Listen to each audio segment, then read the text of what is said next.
The views and opinions expressed on this program are not necessarily the views of this station, its management, sponsors, or other hosts. If you have any comments or suggestions about this program, please contact us at radio@usaebn.org. That's radio@usaebn.org. Welcome to the Zeta Report here on Situational Preparedness. We air first Mondays of every month here on USA Emergency Broadcasting Network, and we're live right now with our guest, Nancy Leader from ZetaTalk.com and PulseShiftNing.com. Welcome to the show, Nancy. Glad to be back. In partnership with USA EBN, Zeta Talk and the Zeta Report will be discussing the challenges of living on a planet beset with change, rising seas, increasing earthquakes and volcanic activity, weather gone wild, and the worry of what to do in a worst-case scenario.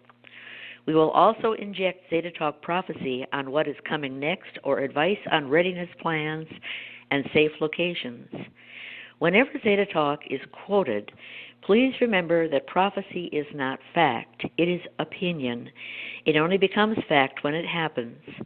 The Zetas are remarkably accurate, but have been wrong on occasion. Bear that in mind. For more information on this subject, please visit ZetaTalk.com or the Zeta Report on YouTube.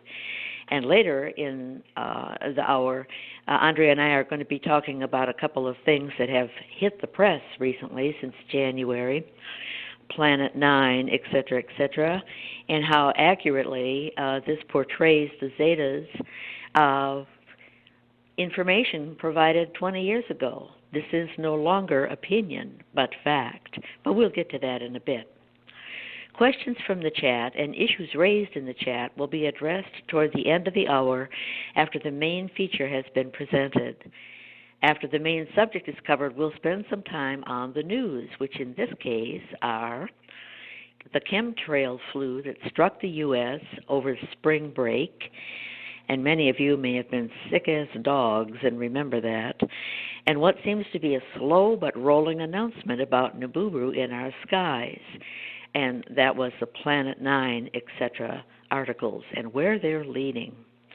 But first, model communities in existence today and how they fare. So did you have something to say about USA EBN? Usually you guys mention that the station, just because I'm yapping away here, does not mean that you guys agree with everything I'm saying, right? Well, I think part of the disclaimer that you say at the beginning of the broadcast pretty much sums it up. USA EBN is just a little background. USA Emergency Broadcasting Network is a non-governmental organization, and we're private, and we're affiliated but not affiliated. It's one of those things where we brought Nancy onto the show Situational Preparedness in order to talk a little bit more about what to do after a pole shift situation as part of a survival sort of preparedness programming that we have. And going through the many episodes that we've had, Nancy and I being on this show now called the Zeta Report, is mirroring more what's in the news lately than we started talking about theory and what the Zeta Talk saga and all the history behind Nibiru, Planet X, and Pole Shift. And now we're at the point where we're seeing things in the news the last couple of times we've done this show that we're going, hey, that's been said already, right? Nancy, right? Almost? Yes, it is. Getting there. Yes, exactly. And we will point that out. We will point that out when we get there. This is still opinion, but that is, by the way, fact. Yeah. Right. Thank you, Andre. Thanks. You're welcome. So, for our subject today is model communities. And what do we mean by that? Well, communities, just usually they grow up, like Moxie. Families move in, families move out. Sometimes they have a personality. The local community may have different statutes. The state certainly does, and the federal government certainly does, etc.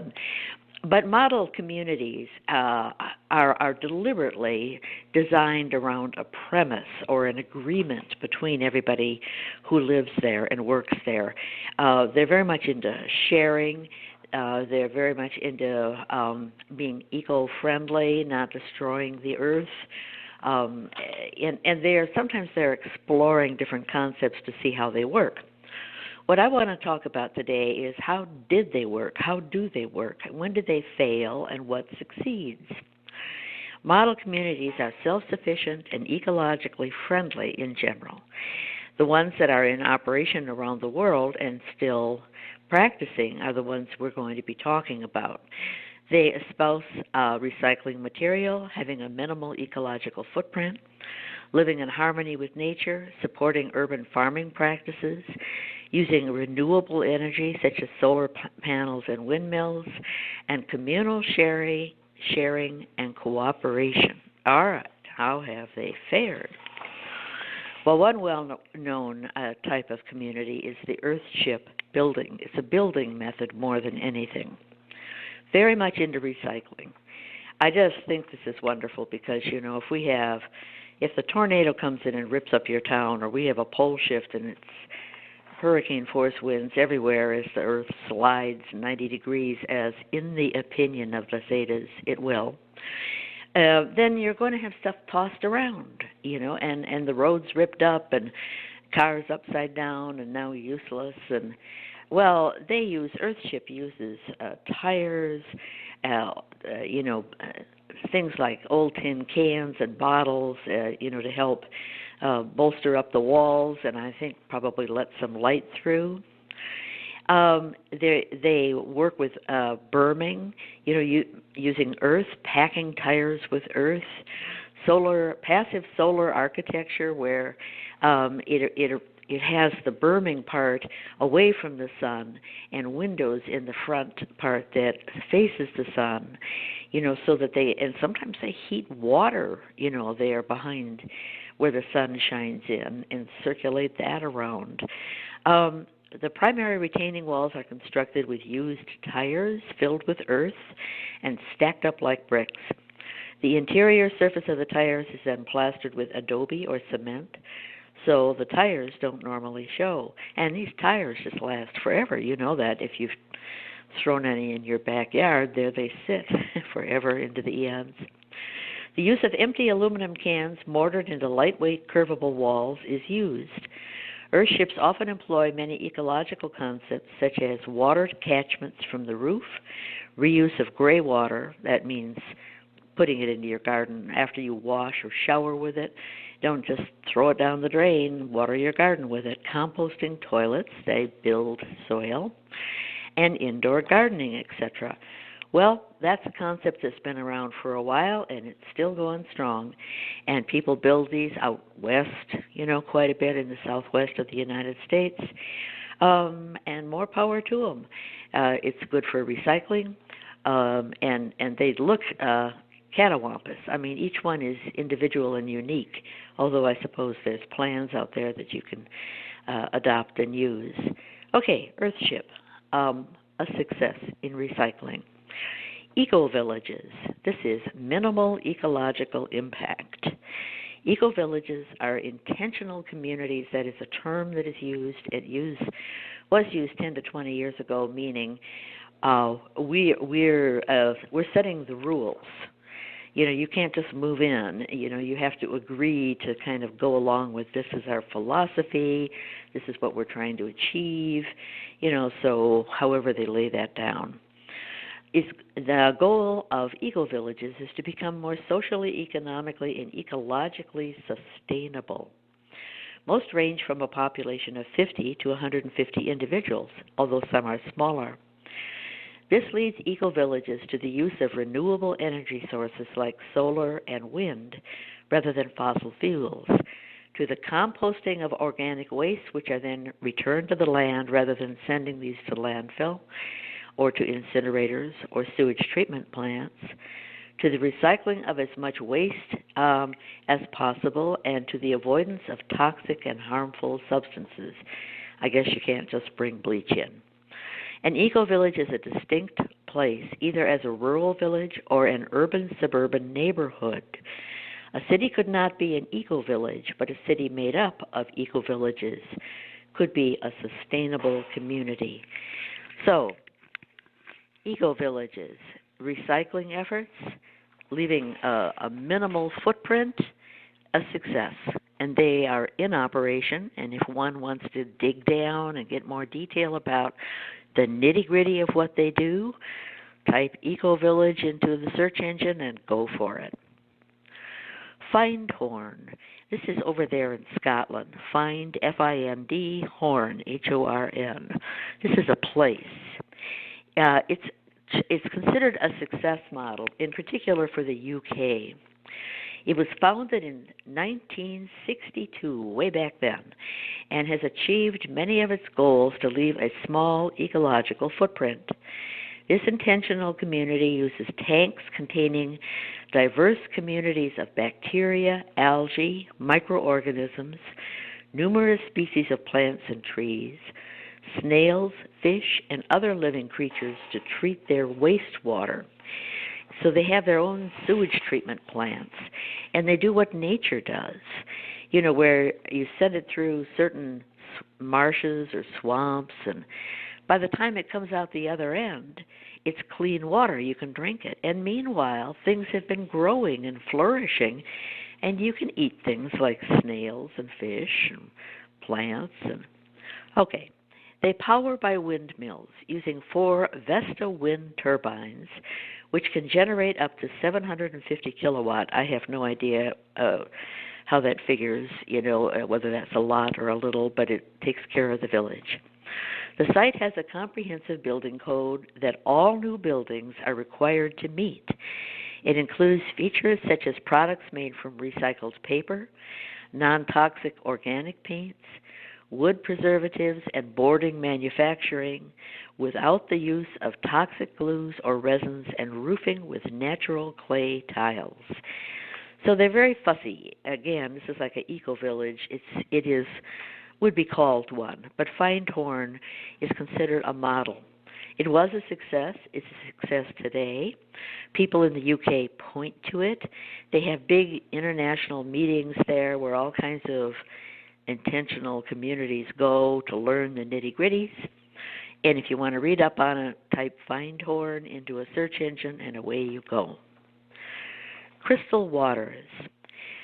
This was notable as I was researching, trying to find examples in how they settle disputes.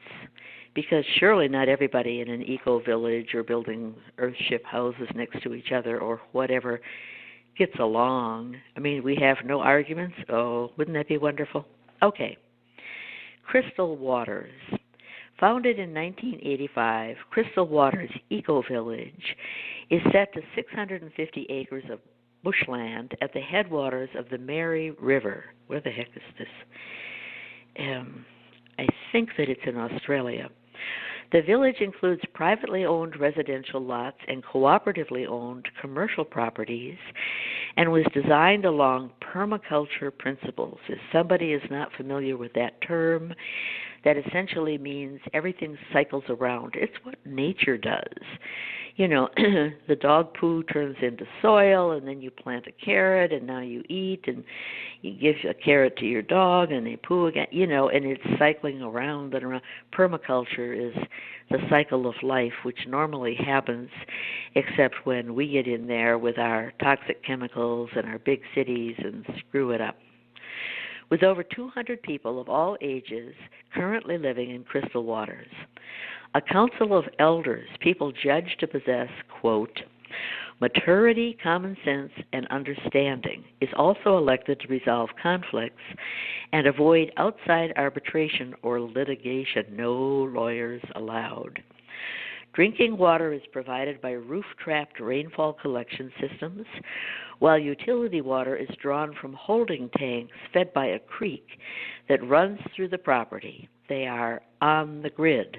So this is not electrical. This is basically, I believe it's in Australia, because they keep showing how they get along with the joeys, the wallabies, the wallabies, the little kangaroos, right. So that is correct, Nancy. Yeah? It's in Australia. The website is crystalwaters.org.au, yes. And I was looking at the website as you were speaking, and it's amazing. It's all set up, and they've got it figured out there for sure.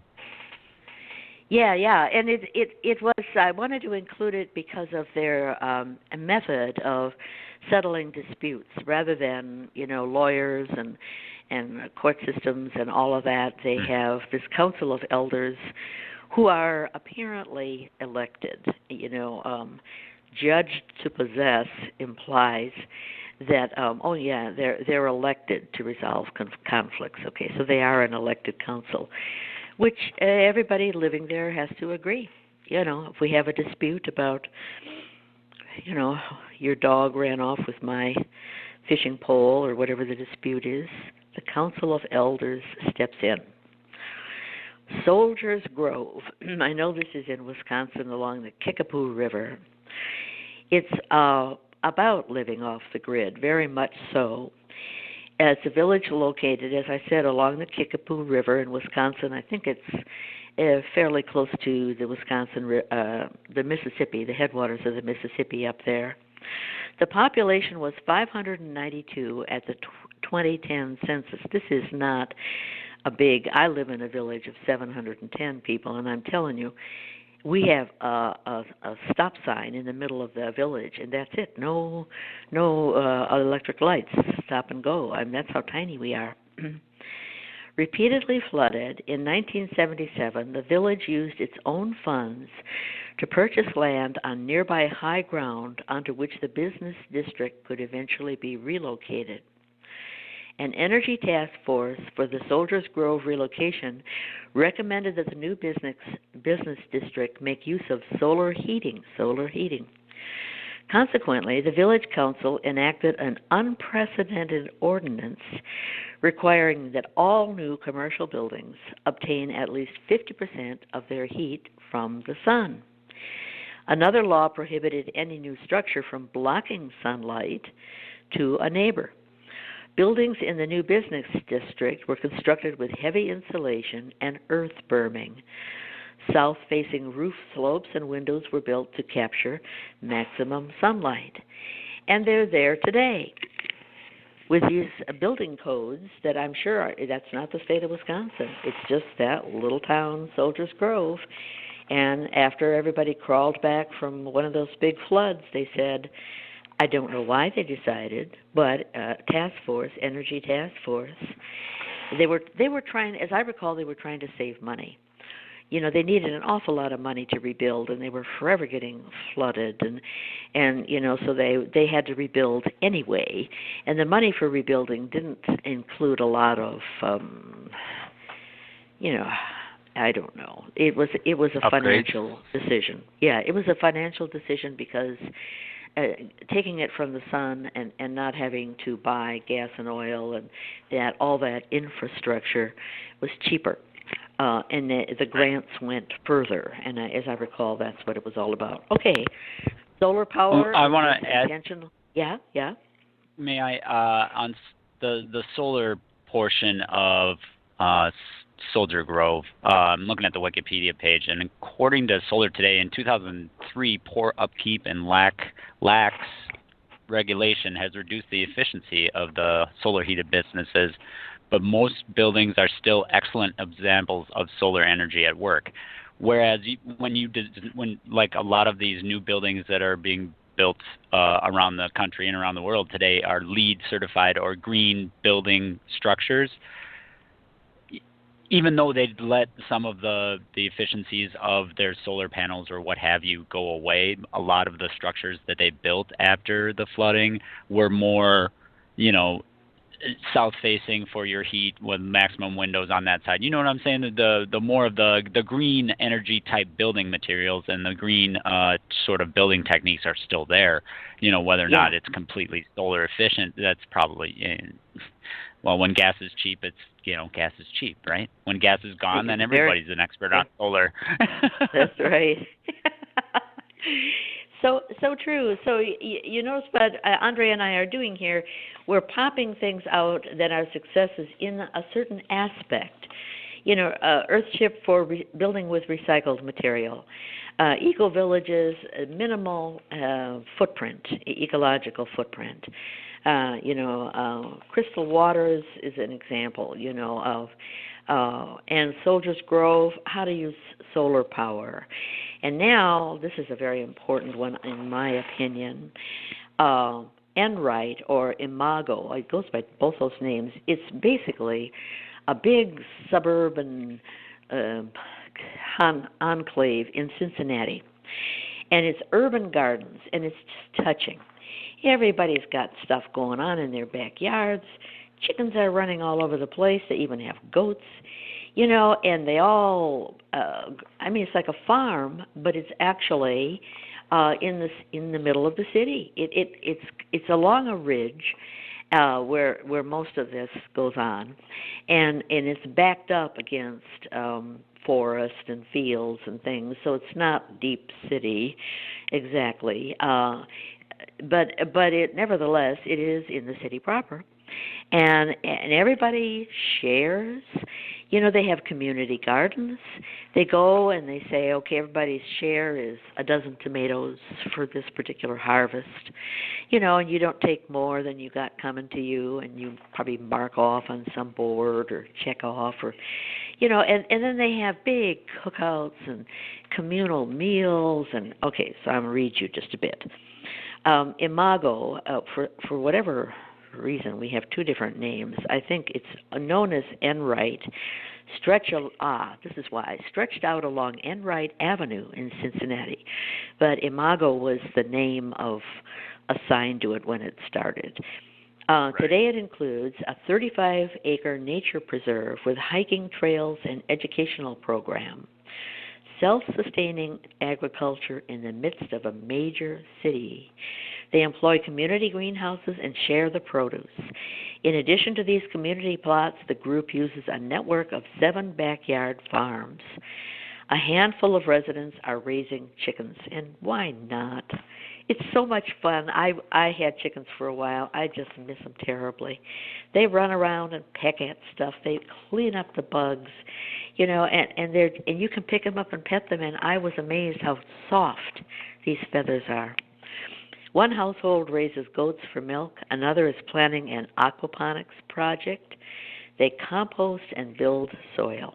Big success. Enright Street. I don't know why it was called Imago, established in 1978. Whoever it means something, probably an Indian term, I'm not sure. In any case, it goes by both names. Wonderful model, very successful.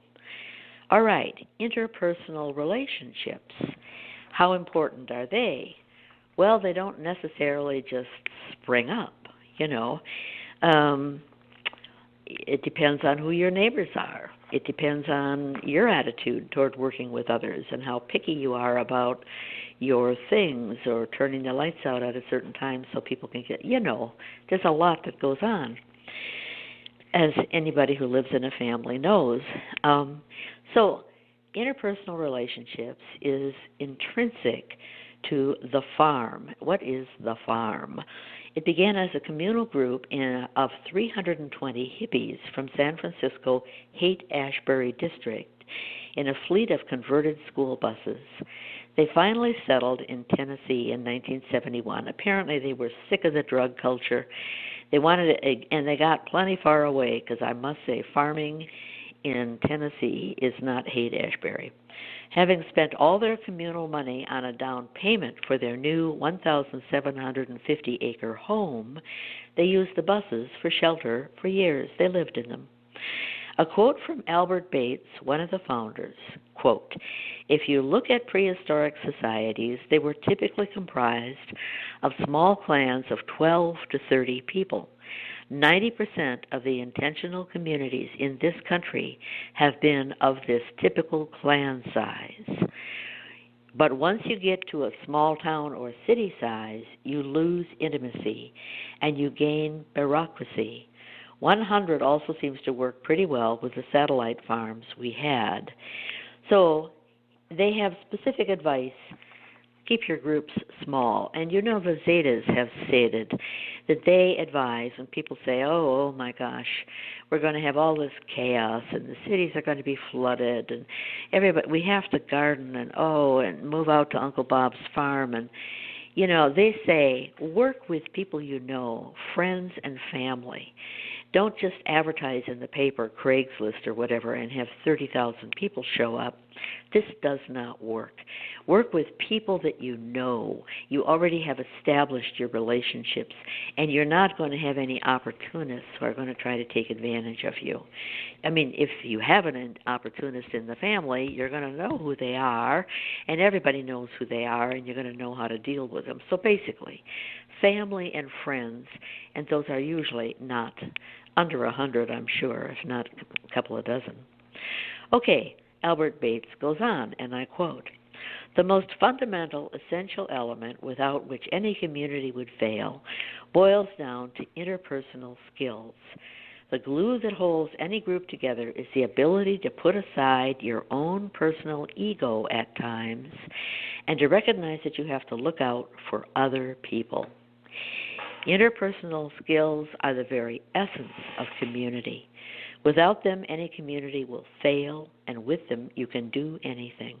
Now, I have to leap in here and say the Zeta Talk has from the start talked about the service to self personality, very selfish, controlling, out for me, can have a big smile, but they'll stab you in the back. They'll take credit for your work. They'll climb up the ladder and put their foot on your face to do so. Selfish. An awful lot of people high up in corporations are service to self types. Every family has a member that's like this. You say, oh, all they talk about is, this is what you can do for me, not what can I do for you. All right, that's a small number of people, but then the service to other. According to the Zetas, about 5% of all young worlds, like the Earth is a very young world, 5% on average become service to self and get hauled off to prison planets to live with each other. That's hell.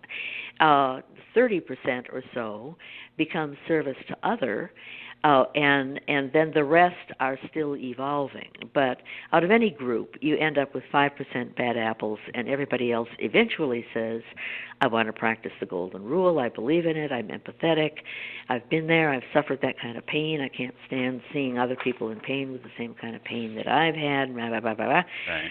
So here Albert Bates is saying this, put aside your ego, recognize you have to look out for other people. The service to other philosophy right there. And of course you get that in Pope Francis and, Albert Schweitzer and Mahatma Gandhi, and they'll all say the same, and Jesus saying the same thing in one way or the other. The farm, big success, still going on. Put it into a search engine. It's in Tennessee. Get all the details. And I think those rusting school buses are still around. I'm not sure everybody still lives in them. But, they get along with each other because it's based on a philosophy of getting along with each other. And they make things. They grow. They have produce that they sell in neighboring cities. And they're not just living like barefoot and in rags. They have commerce. They have skills and professions and professional people, and the whole thing is still cooking along, and it's a success story. All right, let's talk about the failure. I could only find one failure, actually. And well, yeah? I tell you, Nancy, if you looked up commercial farming failures, you'd find a lot more. Oh. The commercial farms sure. are the ones that screw most things up, and you can find a lot more stories on that. But when these other communities, typically, like you said, if you keep it at the right size, they seem to do pretty well. Yeah, exactly. And these are intended to be models for people to say, well, what do they do? What do they do right? Now commercial farms, that's actually has a profit basis. That's right. That's not so much an intentional community as it is a corporation. I would think, stockholders can argue, and then they put somebody in charge, and then they fire them. You're fired, and they try somebody else and declare bankruptcy or whatever. So that's a whole nother model, which is the corporation. That's not what we're talking about here. We're talking about people who want to get along with each other and who want to put into practice some of these techniques that are good for Mother Earth and allow you to be self-sufficient, rely on your neighbors, help each other out. You can rely on them, they can rely on you, and that's what this is all about.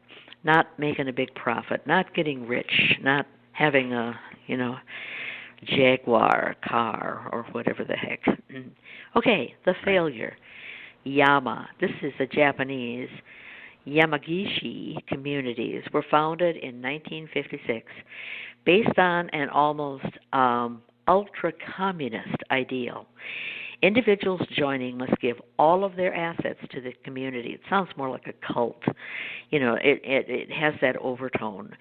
The theory is that the community lives without money and minimal personal possession and all their needs provided by the community. Well, that's a nice theory. And the Zetas describe that, as their service to other communities on other worlds, or the worlds that they, the communities that they live in fourth density, the next dimension. They come back and talk to us, and then they go over there.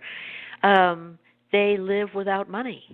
And everybody is aware of everybody else. And if there's any kind of distress or pain or need, everybody jumps up and volunteers. Not everybody, but my point is there is no need for money. There's no need for rules. They are in telepathic communication with each other. They give a damn about each other, and that's how it works. Well, Yama was saying, let's do this. But mankind on Earth is not ready for this.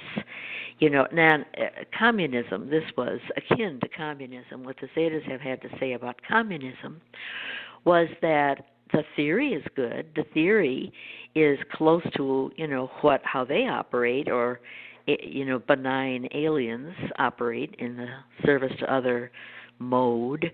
But humans are not there yet. We're immature. We got the greedy, and therefore all this about, we'll all raise apples and everybody will share, and somebody runs off with half the apples. Well, who did that? Well, somebody drove to the next town and sold it so that they could get some money, so that they could, you've got the criminal elements, the manipulators, the lazy among us, and so it doesn't work. Okay, but Yama set out to say, let's do this, okay? Well, what happened to it? There were supposedly no bosses or set working hours. They were primarily farming and ranching communities. Well, this might work out in what the Zetas have described. As I said, the service to other community. Mankind wasn't there yet. The concept inspired communities in Switzerland, South Korea, Thailand, Brazil, Australia, and the U.S. The movement seemed to have degenerated into lawsuits. With former members demanding their initial contributions returned, and it just, imploded. It didn't work, So there we are, an example of what not to do. And I suppose there are others, but I thought, there we are. So Andre, and unless you can think of something to throw in there, we can get to the news. Do you know of any other failures? Well, I mean, there's television shows out there that do a pretty good job. I don't know if you remember, Nancy. This one's been done twice now. Remember the miniseries The Colony that came out in late 90s, early 2000s, where they put it's more of a survival show / reality show. So they had, obviously, in order to make money, most networks won't put on a show of people getting along. It just doesn't work. It doesn't pay the bills. But this show was called The Colony, and it was based on kind of that farm concept, or the farm, where people are put into a situation where they have to harvest their own water. They have to figure out a way for shelter, and they built a community in a post-apocalyptic type situation. Let's call it L.A. So I think where they filmed it was post-Katrina, Louisiana. They put them out there with the or not the tsunami, but the tidal waves from the hurricane brushed everything off. They put them in one of those little communities that had been brushed away, lower ninth or whatever. And it's hard to say whether or not a lot of these communities out there, like the Japan one, like it settled back into litigation. I just, of course it did. They weren't ready to give up all of their possessions. Right. And the other example of the Soldiers Grove too. And I live in Wisconsin. I haven't heard a lot about Soldiers Grove, but when I did look it up, I'm like, well, that makes sense. It's on the part of the river that floods all the time. They kept getting money to rebuild in the same spot. Eventually, they started using the federal money to rebuild more of a sustainable community. And then, when it didn't happen for 10 or 20 years, they stopped doing that, right? I mean, that's typically what happens when the money, I think they money moved, dries up, the motivation goes upland. away. Yeah. Right. They put new houses upland instead of, there's my foundation I'm going to build, where I will surely get flooded. They went up into the hills, with the money that they did get and said, we got to stop having to get flooded every couple of years. This is ridiculous. So I think that was it. They were trying to make the best use of the federal money they had. Presumably now in all these other communities that have succeeded, well, people there's rules about possessions and I'll sell this to you, but now you owe me this money and you got to pay, and bill of sale or that type of thing. I mean, it's presumed to be there. That doesn't go away just because, and unless it specifically says, like Enright, there in Cincinnati, where they have community gardens, and the rules are posted and everybody agrees. What we expect in modern society is there as rules and laws, and where the boundaries lie, that type of thing. So it's in each of these cases, the intentional community has an intention that is right up front, but everything else is the same as my life and Andre's life and your life. And Yeah. I don't remember watching that a lot. I remember that it was on TV. But so you're telling me that in the main, these colonies fell apart. Is that what it was all about? Well, I mean, I think that, and we're going to get a little bit more into our second part of the episode today, but I think more and more of it is the drip of, not necessarily predictive programming from the media and the news, but more like, okay, well, if we give it to them a little bit at a time and say, the Doomsday Preppers shows that I think we're on season 6 or whatever. I don't watch it anymore because it seems like they get crazy people go on there, and I think that's the, part of it too, is that normal people doing normal things doesn't sell a TV program.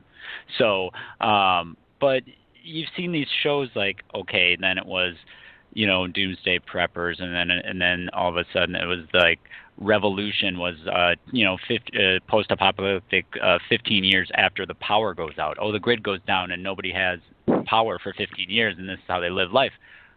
I think that we're going to see more stories about people getting together and surviving, not necessarily just surviving, but thriving in these communities. And we're going to see more of those stories in the news be kind of like, I don't know, not necessarily the government, Nancy. I don't know who it is, but it's like one of those things like, hint, hint, you should go over here. Hint, hint, all the elite are bugging out to bunkers right now. Hint, hint, isn't it a good time to move to higher ground? Where we here at USA Emergency Broadcasting Network, and definitely at Zeta Talk, we're just like, it's not a hint. It's like, if you want the information, it's there to find, and we can talk about it. And because we're not in it to make money, first of all, at all. Yeah, exactly. And exactly. And Andre Gardens, and I'm out here, in a semi-rural area. I'm not in a big city. Took advantage of buying the homestead when I could. Good soil, good water, planted herbal meds like comfrey and strawberries, etc. The sooner you get into that kind of stuff, the sooner you start learning how to save seed and planting, and having chickens and goats at least in the neighborhood somewhere, the better off you're going to be. You're going to be so thankful in the future that you had the foresight to get going, and you can't do this in a month. There's a learning curve for all of this. You got to practice. Yeah, you're going to make mistakes and learn from your mistakes, and boy, I know I did. So that get going and don't wait. Even if it means that you have growing tomato plants and spinach and kale in containers on your porch, as you're in your high-rise condos or whatever, do it, and learn how to save the seed. And you'll make mistakes, but you'll be glad that you did that. So Definitely. What Andre and I wanted to touch on a couple of things. Something that has been in the news, and I believe we may have brushed on it, a month ago, because this has been going on since January. And they came out with, it was in many, many newspapers. It was in scientific publications on the web or whatever, like space.com and various, and also in popular media like dailymail.com, and I'm not sure where else, but I look at several of these. I go to RT to see what the Russians are saying. I go to CNN to see what the U.S. is saying, and then I go to Alex Jones to see what the CIA wants to tell us. I'm joking here, but my point is, I don't go to every one, but I know it really got in. It got in just hundreds of different. If you typed, and they called it Planet 9 out there in space, and if you typed Planet 9 into a search engine, you got so many websites that were coming back and talking about it in the hundreds. So these are not the major media, but surely. And it seemed to be deliberate that it had to be out there. People had to have this thrown in their face. What was it? Well, it was some sort of a thing out there past Orion that was tugging, at the outer planets and the log period comets and and these two astronomers. One of them was Caltech. Brown and Baglin, I guess is his name, these two guys. And another guy who was a retired astronomer, I think in Louisiana somewhere. And then he was Whitmer, and they had all been analyzing data, and they had concluded that, yes, there is something out there. And they said, we think it's about 10 times Earth's mass, perhaps 4 to 5 times Earth's diameter, and it's out there. And the Wikipedia article had something, here's Orion's bow, in the lower part of its bow, there's this mark where they had been tracking it over a 3,000-year period. And, of course, son of a gun, that's where, in 1983, the infrared balloon went up, and we got a front-page article in the Washington Post. Oh, we found something that's been tugging at the outer planets and perturbing them, and the like. And then they came up and said, oh, no, it's all a mistake. It was a math error. There's nothing there. No. Go back to shopping. So, but now we're back, and we're throwing it out there as though, ta-da, get used to these. And they talked about in the headlines Planet X, and that type of thing. So they said, oh, Planet X. But they said, we're going to call this Planet 9, because remember, Pluto was Planet 9 or something, and then it got demoted, and so they decided that they would name this thing Planet 9, but it's big. It's not a tiny rock like Pluto. So, wow, okay. Because, of course, Zeta Talk, in 1995, when it first started up, provided the path of where to look. They talked about Nibiru, which is a planet that comes by our sun and goes by our sun's binary out there. And they said every 3,600 years, of course the ancient Sumerians have said this, the Zetas were saying this, and they were saying to people, want to know where to look because it's coming inbound for another passage now. And they gave a map, a path, over here, the lower part of Orion's bow, and up, and then along the equator in the retrograde orbit, and then plunge down, get ready for passage. That's where you can expect it. Well, of course, this is where people went to look in 2001 and 2 and 3 on 3 different continents, and they found something, a dim star, at where the Zetas pointed at that time. They'd go back 2 weeks later, they found out that moved. It was no longer where it was, but now it's moved, and yes, it moved to where the Zetas said they would find it at this date, and then it came in March of 2003. I saw it, in the western sky to just off, Orion's bow, and people all over the world reported, and this is on my website. Okay. So now I have just told you facts. This is what the Zetas said, yes. This is what people all over the world found, yes. But they said there's 2 different forces. One is, the Zetas said, one is the sun's dark binary, unlit, out there, 18.74 Sun-Pluto distances out there. And Nibiru is a planet that goes zing, zoom, back and forth between the 2, kind of in a train track, kind of tight orbit. That's what the Zetas said, okay? That's in the opinion of the Zetas. Now, this group of astronomers and all the stuff hitting the news in January was saying it's 20 Sun-Pluto distances out there. Oh, isn't that awful close to 18.74 Sun-Pluto distances?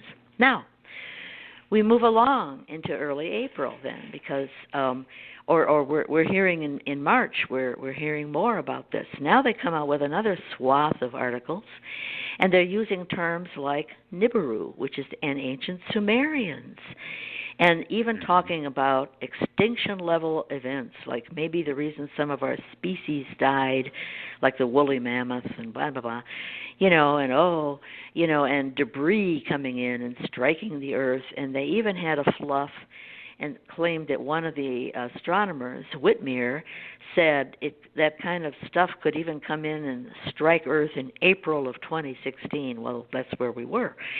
And everybody said, "Oh!" And then he didn't actually say that. If they finally got around to pinning down exactly what he said, but they said that in the headlines, as though they wanted to really slap people in the face and wake them up. Wake up! Nibiru, ancient Sumerians, extinction level events, brah! So now we move forward a little bit, a couple more weeks, and we're into mid-April, and they come across with another rash of these articles, and they said people who are sending probes, scientists who have sent probes out around Saturn, and yet more names, not the original, and they had Brown and Whitmer arguing with each other. Whitmer said it was 27 million orbit for this thing, and Brown, which was Caltech, said no, 15,000. So they showed human astronomers bumbling around and arguing with each other, which is a good thing. Instead of the arrogant, we know, and what do you know? You're just a common man, and that kind of thing. So it was a good thing, and it seemed deliberate. So now we have yet another group of scientists, and they're saying, oh, we seem to see some kind of a tugging thing with our probes against the backdrop of the constellation Cetus, C-E-T-U-S. Well, that's way the heck over. I mean, yes, it's on the same side of the globe. I think you could presumably see it in the sky. At the same time you could see Orion, you could see Cetus over there. It's not, behind you. But it's a long distance. And the thing is, if Orion is where in 1983 that they infrared team found it, because that's what that Washington Post article said. It said on the western side of Orion, which is just off his bow, right? Yes. That's where in 1983. And then Cetus, and then they're saying 15,000 orbit, which is way out there moving.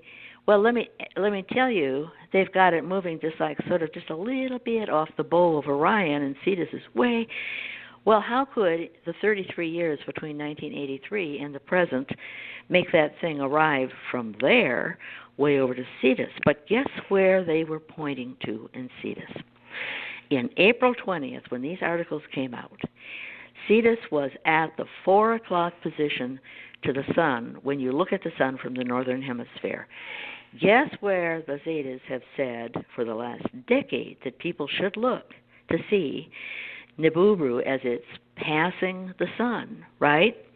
They said it'll be approximately at the 4 o'clock position in reference to the sun, and of course because the ecliptic is kind of, it's never straight across, depending on if it's sunset or sunrise and what part of the country you are, and if you're in South America and you're standing upside down, you see it more like at the 10 or 11 o'clock position because they're seeing everything upside down, but basically most of the population lives in the northern hemisphere, and that's where people look and they say, okay, all the debris in the tail, but oh wait, I see something right there, right?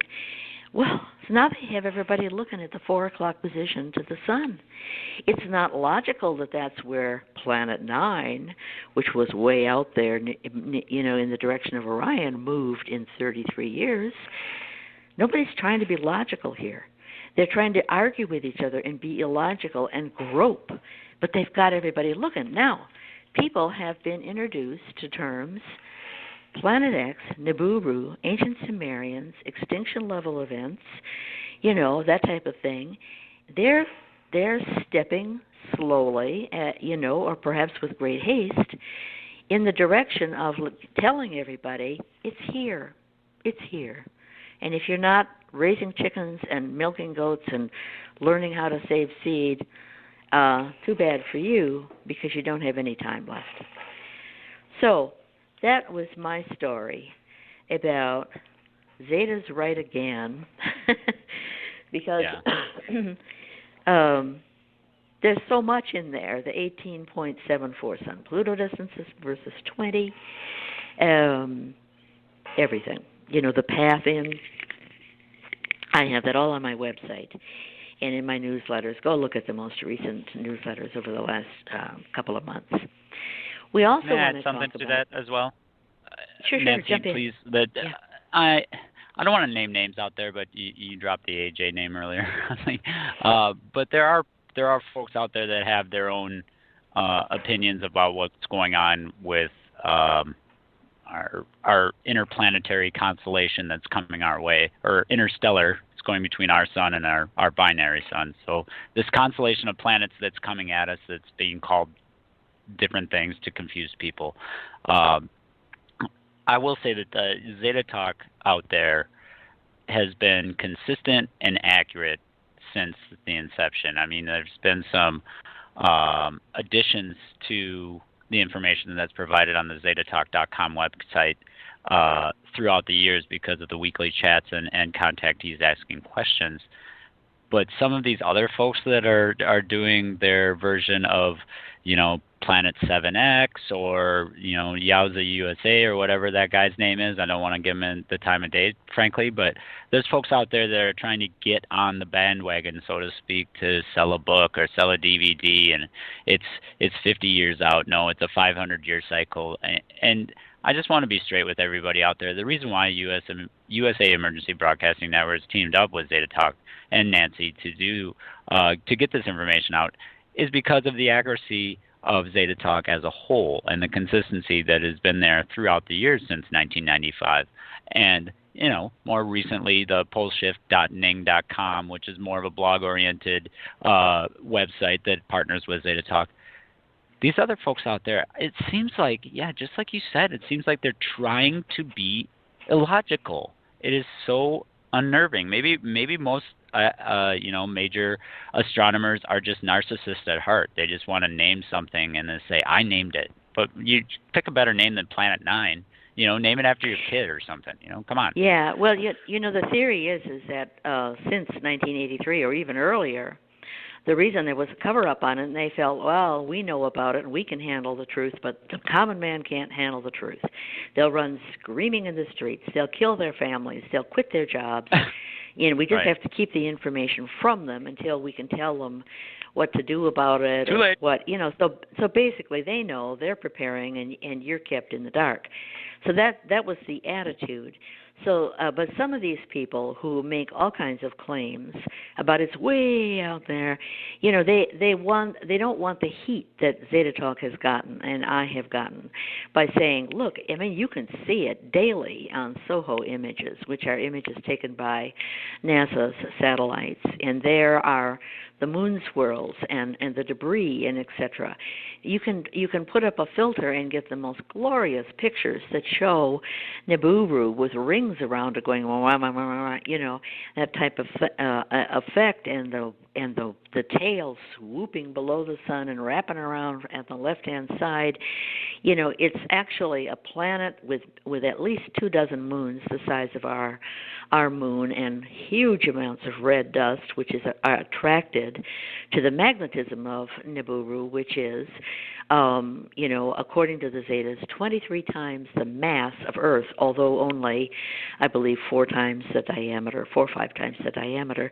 So it's a big magnet, bigger than we are, and this magnetic iron oxide dust, it just follows it along, wafts around it, shrouds it, which does make it harder to look at. But the photo record that goes back over the last 15 years or so, is just astonishingly accurate. These other people do not have that accuracy. They have zero. As a matter of fact, if you want to pin them down, like there was somebody, associated, Marshall Masters of Yowza, who went on Coast to Coast and said, oh, it's a Yogi Bear and Blue Bonnet, and we caught it on a cam in Costa Rica. Well, guess what? If you watch that video, Blue Bonnet and Yogi Bear not only don't move vis-a-vis the horizon as the sun rises from lower right to upper left, but when you get a volcanic cloud coming behind them, there's obviously something stuck on the lens, like a piece of volcanic dust in a schmear, because how could it be out in space when you have this dark gray cloud behind it? And nevertheless, that's his claim to fame, that he's watching things out in space. Where's the thinking process here? It's about hoping to be the Pied Piper and to be able to sell books and videos, etc. And there's a lot of people. The names change as we move along, but I could list off a dozen. They come and go, and they don't have the accuracy. They're not telling you the truth, or they don't want the heat that Zeta Talk has gotten, so they go along with what they think the government would be willing to say. It's way out there. Say, okay, well, that means that people don't have to go back to shopping, keep your jobs, pay your taxes. So it was one last thing we want to jump in. Thank you, Andre, for all the compliments. Zeta Talk accuracy. Chemtrails. We had something over spring break, and I've dealt with this on my website, in a newsletter and the like, so you can go and pick up all the details. But people got so darn sick. My brother went to Mexico with his girlfriend, and he said he has never been so sick. He said his lungs hurt when he tried to breathe. This is what we were hearing from people. It's just a deathly, horrible flu. And the Zetas, actually I looked in the charts, and I saw that most often flu season peaks in February, but it can peak in March. But it's unusual. But what I noticed in the charts was that all the way from Vancouver over to Quebec and down, the entire United States, etc., was dealing with a severe flu in March. Yet, if you go to February, it was spotty, and you come over into April, it's spotty again. So what the heck happened that the entire, usually the flu will spread. It moves from state to state to state, and then it eases off, and, But this was like a whammy that hit in March. And Zetas were asked about that, and they said it's the old chemtrail group, the elite. They're getting very nervous about everybody talking about Nibiru and ancient Sumerians, and look at the 4 o'clock position to the sun. The next thing you're going to hear is that people are seeing something there. Look, the people are seeing. What is that? And then it's going to be, wait a minute, I think people have been seeing this for 10 years. Oh, well, this isn't Planet 9. This is something different. But you know how astronomers argue with each other, and we're just bumbling and groping and arguing with other scientists, and that's a lot better than the arrogance that they used to posture with. I'd rather have them posture as bumbling, groping people, which they are, than arrogant. But I think they're getting ready to lead people to the truth. And the chemtrail thing was the old game of let's see how sick we can make people so they don't walk over to our enclaves. And they're back. Yep. Well, people are waking up to chemtrails and persistent jet contrails, I think the UN called it. I don't think they're investigating it too hard.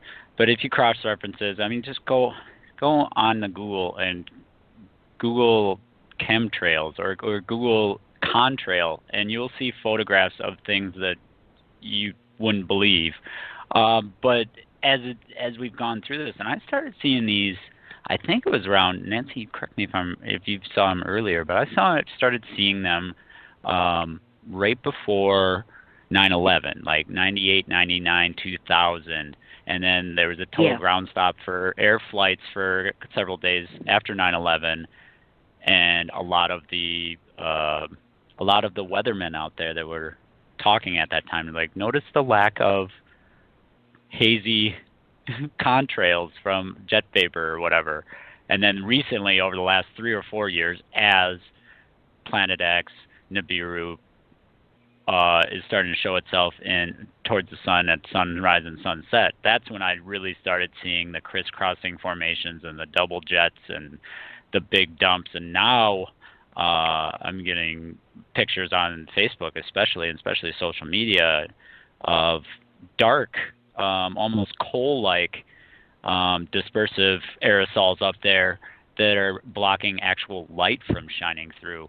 There's a couple of groups out there you can check out. Geoengineeringwatch.org is a great place to go. And there's some lawsuits too, Nancy. There's a lawsuit in the Oregon area for a chemtrail test with, I believe, lithium. And that's an actual thing that might actually see the light of day in a courthouse. So before we get to all that, it sounds like tinfoil hat and it sounds like conspiracy theory. Just go outside and look at the sunset and the sunrise.